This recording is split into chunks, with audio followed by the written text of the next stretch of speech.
Wrap around. Score!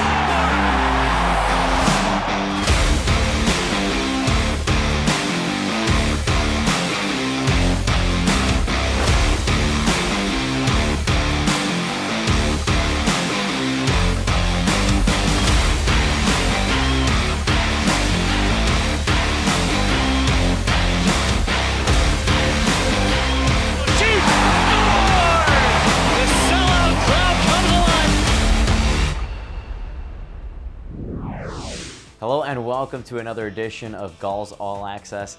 I'm your host, Andy Zilch. The goal of every AHL player is to get that coveted call to the NHL. In order to maximize his opportunities in a defenseman-heavy organization, Hunter Drew recently transitioned from defenseman to forward. The transition has proved fruitful as the 23-year-old entered last weekend's Henderson series, leading the team with 10 goals on the season. But without Hunter's continual willingness to adapt and improve, he very well may not have been in the league at all. We sit down with Hunter to discuss how he went from planning to quit hockey after high school to being drafted by the Anaheim Ducks. Plain and simple, Hunter Drew has got to set the tone here tonight. Of a fight here, Hunter Drew gets the first one in and a second one. He's able to fend off the right. Hunter Drew straight away shoots and scores! Unbelievable! Hunter Drew has got a howitzer. That means you've got a great shot. That's what Hunter Drew's got. We're pleased to be joined with Hunter Drew, forward for the San Diego Gulls. And forward, that's a new term for you this year. Last year you played a little bit as a forward, but primarily a defenseman at the pro level. How did the conversation come about for you to become a forward? Last year was kind of like a spur of the moment, like guys up on the taxi squad, kind of need someone to fill in. Played a few games. Obviously we had a different coach last year, but Dino was like, okay, well, you're kind of doing all right. Maybe we'll keep you here for a little bit. And then, I kind of just took it and ran with it, and now we're here.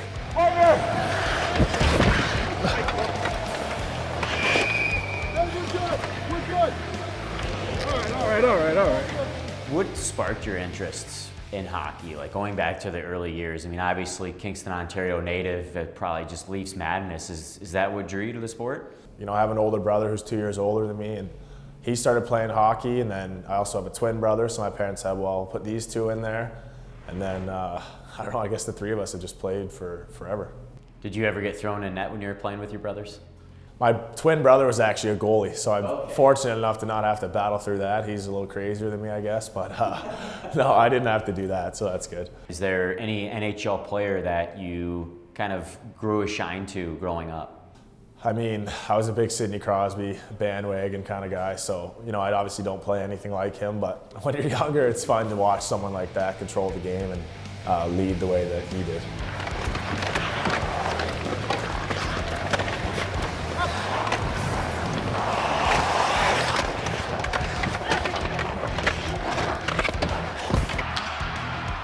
Lettieri shoots, scores! Yes! Your story into junior hockey is actually very interesting. Can you give fans an insight of how a Kingston, Ontario player who generally should be in the OHL ended up in the Quebec Major Junior Hockey League? Yeah, it's actually crazy. I grade 12, graduated high school. I actually was going to quit hockey. I was just going to go to college, local community college at home, and kind of start my life like that. And then probably a month left in the summer, one of the guys I was training with, one of my good buddies, Leaf Hertz, he was playing out in Nova Scotia. I'd never heard of the league or the team or anything, and I actually just met him that summer. And he called his coach out there, that was actually a junior A team, and said, talked about me a little bit, and they offered me to come out there and play. So, I kind of had to train a little bit harder. And then once that my junior team in the Quebec League, Charlottetown, found out that I was going out there, they kind of gave me a chance to come to training camp that year before I went down to Nova Scotia. And then, I kind of never made it to Nova Scotia. I just made the team in the Quebec League out of camp, and I guess the rest is history till now. Hey!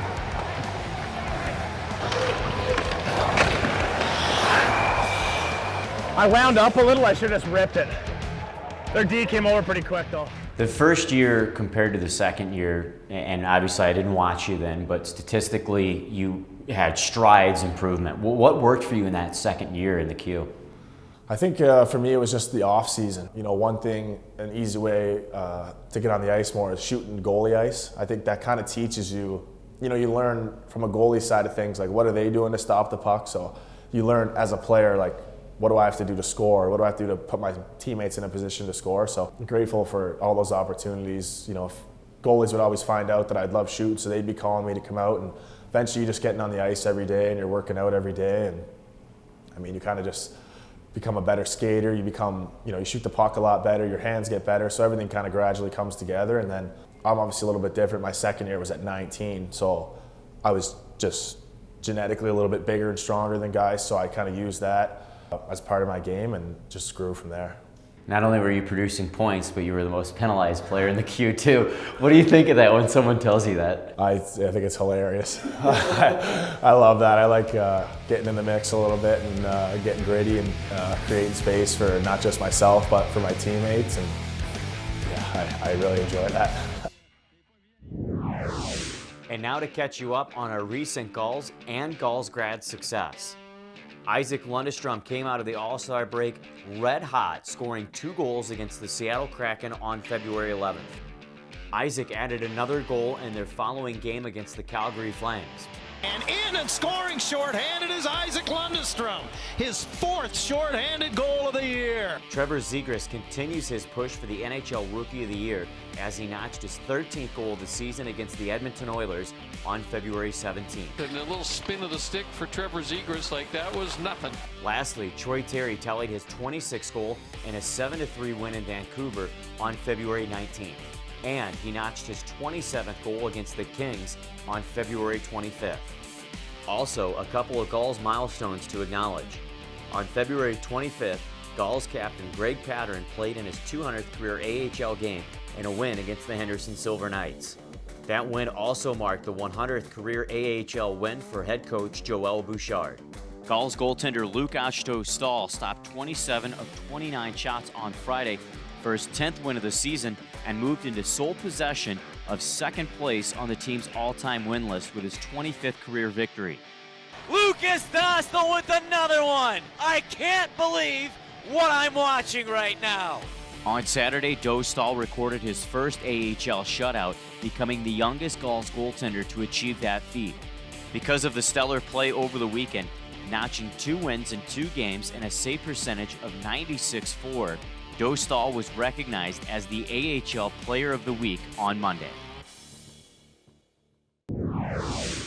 Coming up, we take you behind the scenes with the Gulls Game Day Operations team to show you what it takes to put on a game day production, right here on Gulls All Access, presented by California Coast Credit Union.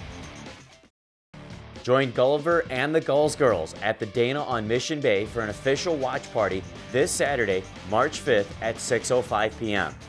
Cheer on your Gulls as they battle the Colorado Eagles and enjoy $5 food and drink specials, chances to win autographed prizes, and more. Visit sandiegogulls.com/parties for more information. If you've been to a Gulls game before, you've experienced the show put on by our Gulls Game Day Operations team. Every part of a game day production is meticulously coordinated to provide the best possible experience for the fans. We take you behind the scenes to show you what it takes to put on a game day production. Now let's go, let's go, let's go, let's go. We should go to the team coming out on the ice here at the end of this video. Gulls hitting the ice, place is getting fogged, crowd's getting excited. That's what it's all about. Victory. I act as the producer during a game, so I have a director in the control room, and I also have stage managers that are down with the Gulls girls and Gulliver and our arena host. We're gonna get the carpets ready. Mic stand. All right, check the mic, make sure the mic's on. Let's go, let's go.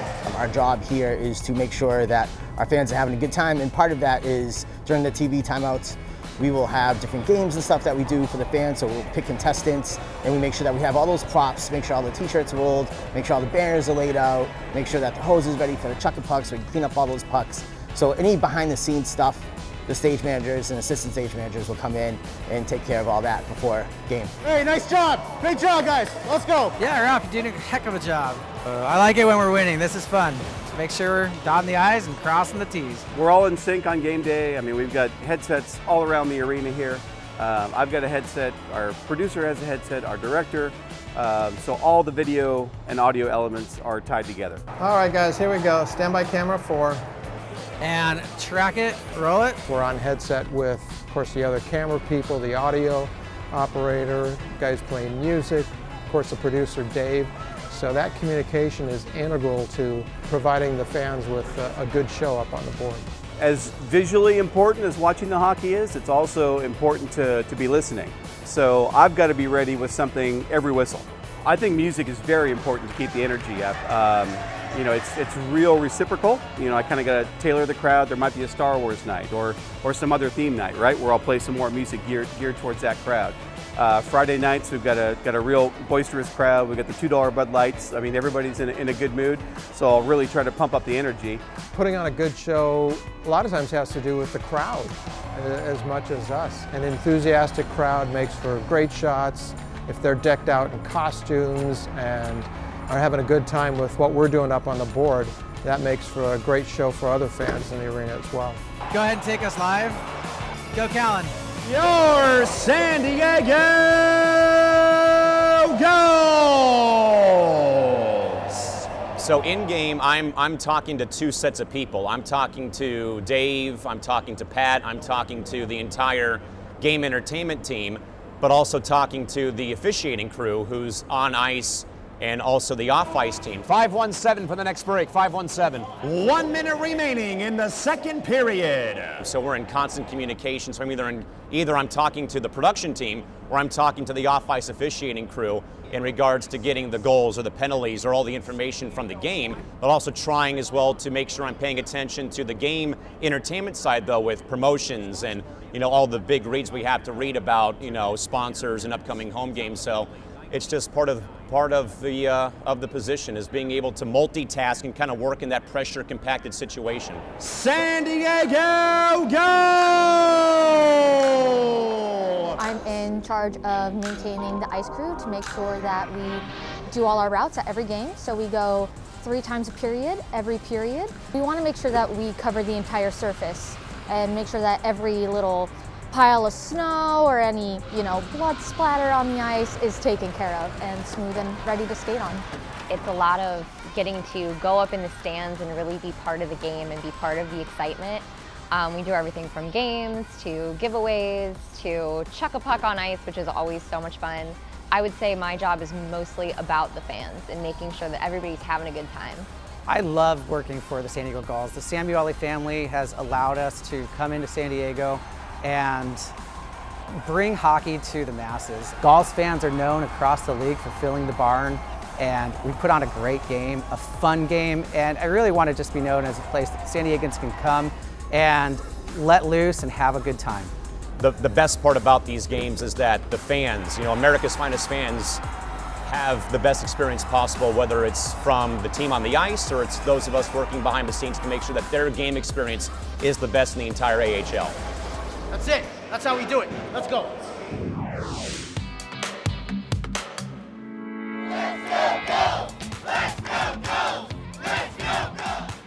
The Colony is the official fan and booster club of the San Diego Gulls.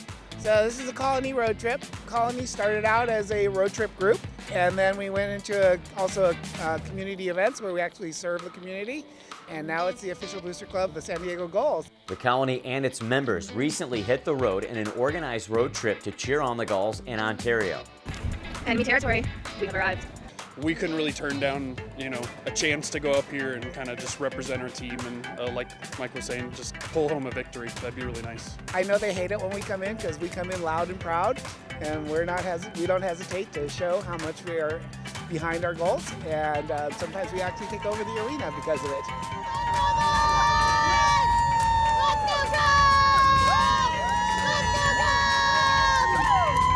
It's family, you get together with your friends, with your family, and to be able to show the pride in San Diego hockey it's amazing. We didn't get the results we wanted on the ice, but the Colony members had a blast and made their presence known in Ontario. Hey Gulls fans, we made it to Warming Sound here. This is the Colony road trip, our first trip in a long time. We are out here trying to take revenge after what happened last night on casino night. And look at that, the crowd's all here. Colony members recently had the opportunity to participate in a team-organized Q&A session with Gulls players, head coach Joel Bouchard, and Gulls President of Business Operations, Matt Savant. So, Matt, this is with who's going to be on the Zoom call with us? So these are our Colony. This is our booster club, mainly season ticket holders. These are kind of our hardcore fans. These are the diehards. All the guys here are been great. They're we've challenged them. They responded very well. They're, as a coach, you always try to get them to be the best version of themselves. But when they get that call and they get to wear NHL jersey, I know the feeling that they have, and it's just a really good day for a coach in the minors. It's amazing. We live for this. we all have our hockey family, and that's what our fan group has become. If you are interested in joining the Colony, click on the Community tab at sandiegogulls.com. Coming up, we'll have part 2 of our sit-down interview with Hunter Drew, right here on Gulls All Access, presented by California Coast Credit Union. Your San Diego Gulls turn to the dark side on Star Wars night as they battle the Ontario Reign, Saturday, March 12th at 7 p.m. Enjoy a free pregame tailgate from 5 to 7 p.m. featuring Star Wars characters, food truck, and drink specials. Don't miss the Gulls in their Darth Vader-inspired warm-up jerseys or the intermission lightsaber demo. Do or do not. There is no try. So get your tickets to Star Wars Night at sandiegogulls.com. And now, part 2 of our interview with Gulls forward Hunter Drew.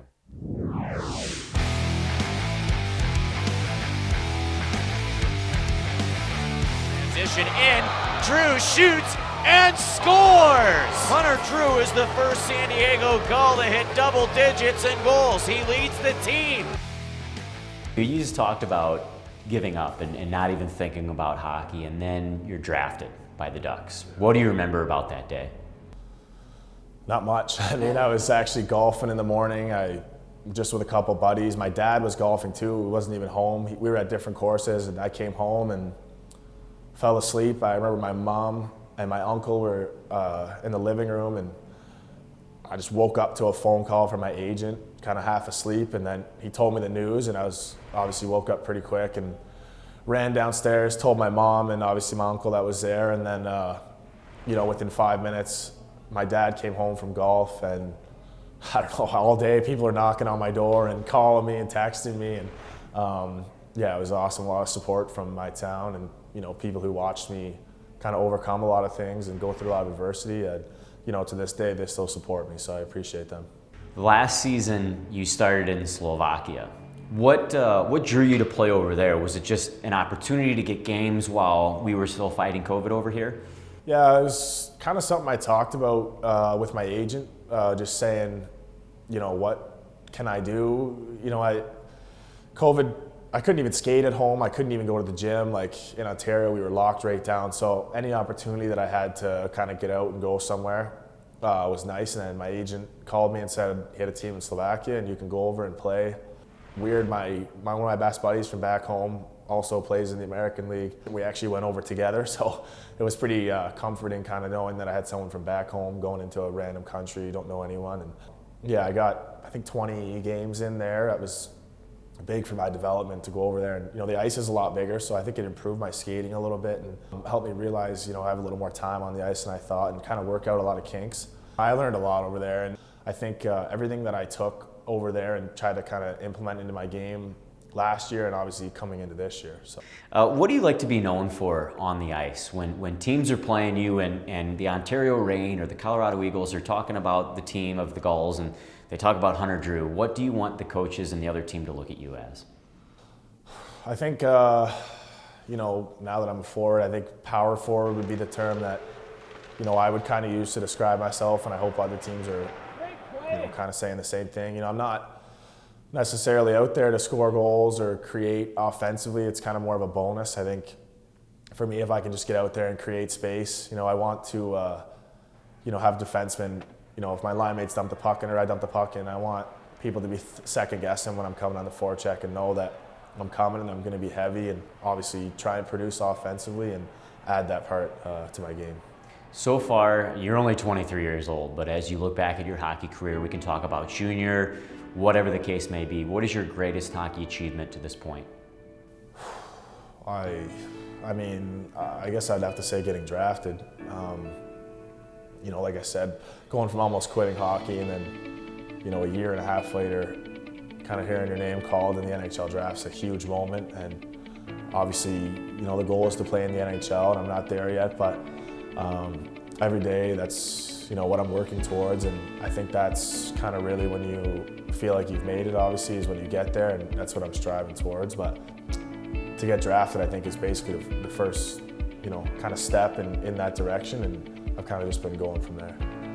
For anyone watching this, and this doesn't even have to be any young hockey players, this could be anybody in general overcoming whatever obstacle it is in life. I mean, you were almost at the end of high school and you're thinking about just calling it quits on hockey, and here you are playing in the second best league in the world. For anyone watching this, what does that mean? Like, can you give any advice to anybody who's facing obstacles and thinking about giving up? Yeah, it sounds cliche, but you have to work hard, you have to not quit. And one thing that I learned is, not just hockey, but like you said, any job, somebody's always watching. Somebody's always keeping an eye on you. Someone's looking at what you're doing. Someone's going to give you an opportunity, and it may not come right when you want it or when you think you need it, but if you just put your head down and keep moving forward, something's going to come.